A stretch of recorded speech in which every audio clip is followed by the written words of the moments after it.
تحریک انصاف کی ڈاکٹر شیریں مزاری کے ساتھ میرے تعلقات ہمیشہ خوشگوار رہے۔ باہمی ملاقاتیں اگرچہ بہت کم ہوتی ہیں، وہ عالمی اور دفاعی امور کی کئی برسوں تک استاد رہی ہیں۔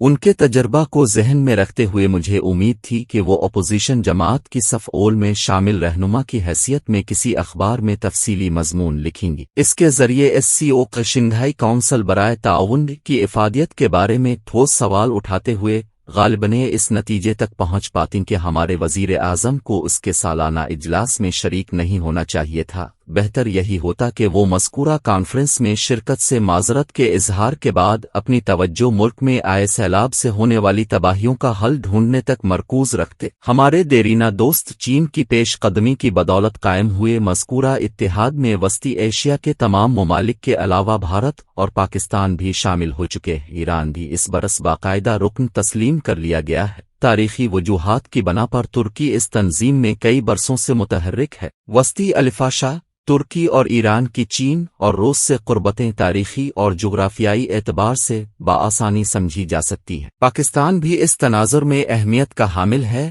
بھارت کی اس تنظیم میں شرکت تاہم بہت کاوش کے باوجود میں ابھی تک سمجھ نہیں پایا ہوں۔ میری اس رائے کو تعصب قرار دے کر ٹھکرایا جا سکتا ہے۔ تاریخی اور جغرافیائی حقائق لہذا نظر انداز کر دیتے ہیں۔ اس تنظیم کے عنوان میں شامل تعاون پر اگرچہ توجہ دلانا اب بھی لازمی تصور کرتا ہوں۔ یہ حقیقت جاننے کے لیے آپ کو عالمی سطح پر دھانسومانی کسی ایسی یونیورسٹی کا ڈگری یافتہ ہونے کی ضرورت نہیں کہ مذکورہ تنظیم میں شامل بھارت کے تعلقات اس تنظیم میں شامل دو ممالک یعنی پاکستان اور چین سے دوستانہ نہیں بلکہ مخاصمانہ ہیں۔ چین اور بھارت کے مابین 1962 میں ایک جنگ بھی برپا ہو چکی ہے۔ دونوں ممالک کے مابین اس کے بعد بالآخر 1980 کی دہائی کے آخری سالوں میں تعلقات بہتر ہونا شروع ہو گئے۔ 1990 کی دہائی میں وہ گہرے تر ہونے کی جانب بڑھنے لگے۔ باہمی تجارت کا حجم آسمان کو چھونے لگا۔ رواں صدی کا آغاز ہوتے ہی مگر ان دونوں ممالک کو وہ سرحدی تنازع یاد آنا شروع ہو گیا جو در حقیقت برطانوی سامراج کے دنوں میں ہند اور چین کے مابین سرحد طے کرنے کی خاطر شروع ہوا تھا۔ اس حوالے سے اپنی حد بندی اجاگر کرنے کے لیے دونوں ممالک بسا اوقات اپنی افواج کو جارحانہ انداز میں متحرک بھی بنا دیتے ہیں جو خوفناک جنگ کی صورت بھی اختیار کر سکتا۔ پاکستان اور بھارت کے مابین کئی جنگیں برپا ہو چکی ہیں۔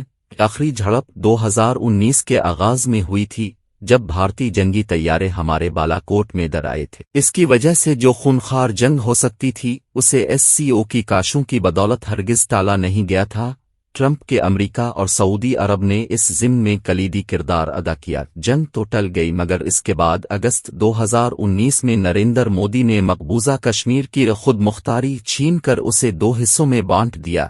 دونوں حصوں میں ان دنوں دلی سے براہ راست حکومتی انتظامیہ چلائی جا رہی ہے۔ مذکورہ اقدام کی وجہ سے پاکستان اور بھارت کے مابین معمول کے سفارتی اور تجارتی تعلقات بھی برقرار نہیں رہے۔ ایسے عالم میں تعاون کے نام پر ہوئی ایک تنظیم کے اجلاس میں دونوں ملکوں کے وزرائے اعظم کی شمولیت مجھ جاہل کو محض منافقت ہی نظر آئی ہے۔ یہ منافقت اس حقیقت کے تناظر میں مزید ٹھوس محسوس ہوئی کیونکہ ازبکستان کے تاشقند میں ہوئی کانفرنس کے دوران پاکستان اور بھارت کے وزرائے اعظم نے ایک دوسرے کی موجودگی کو نظر انداز کیے رکھا۔ عالمی امور سے قطعی نابلد مجھ جیسے سادہ لوگوں نے SCO کی حالیہ کانفرنس کے بارے میں جو سوالات اٹھائے ہیں وہ ڈاکٹر شیریں مزاری صاحبہ کی عالمانہ دانش کی توجہ کے مستحق مگر ہو نہیں پائے۔ ہفتے کے دن بلکہ وہ انتہائی خوشی سے امریکی ٹیلی ویژن کے ایک پروگرام سے اٹھائی ایک کلپ سوشل میڈیا پر پھیلاتی رہیں۔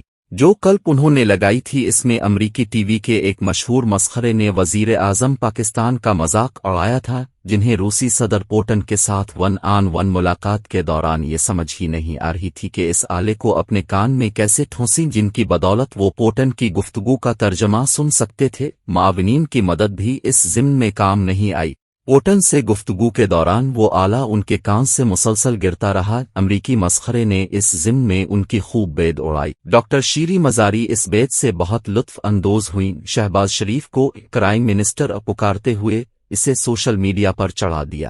شہباز شریف کا مذاق اڑا تو ان کی جماعت کے چند حامیوں نے ایک اور امریکی مخولیے کی وہ قلب ڈھونڈ لی جس کے ذریعے وہ ہمارے عمران خان صاحب اور اپنے صدر ٹرمپ کے مابین ایسی مماثلتیں تلاش کرتا رہا تھا جو دونوں کے اخلاقی معیار پر تنزیہ سوالات اٹھانے کا سبب بتائے گئے۔ تحریک انصاف اور مسلم لیگ نون کے حامیوں کے درمیان سوشل میڈیا پر یوں ایک جنگ چھڑ گئی جو ثابت کرنا چاہ رہی تھی کہ ان میں سے کس کے لیڈر کا امریکی مسخروں نے اپنے ٹی وی پروگرام میں بہتر طواف لگایا تھا۔ سوشل میڈیا پر یوں رونق لگ گئی۔ اس سے لطف اندوز ہوتے ہوئے ہم میں سے کسی نے وہ سوال اٹھانے کی ضرورت محسوس ہی نہ کی جن کی جانب اس کالم کے آغاز میں مجھ جیسے بے اثر رپورٹر نے توجہ دلانے کی کوشش کی۔ بھارت کے وزیر اعظم نریندر مودی نے مذکورہ کانفرنس میں نئی دلی سے شرکت کی۔ اس کا تاشقند میں قیام بھی دیگر غیر ملکی رہنماؤں کے برعکس مختصر رہا۔ مودی کے شدید ناقد تصور ہوتے ہوئے بھارتی صحافیوں نے تاہم اس پہلو پر توجہ دلاتے ہوئے یہ سوال نہیں اٹھایا کہ تاشقند کانفرنس میں ایسی نیم دلانہ شراکت کے لیے سرکاری وسائل کا ضیاع کیوں ہوا۔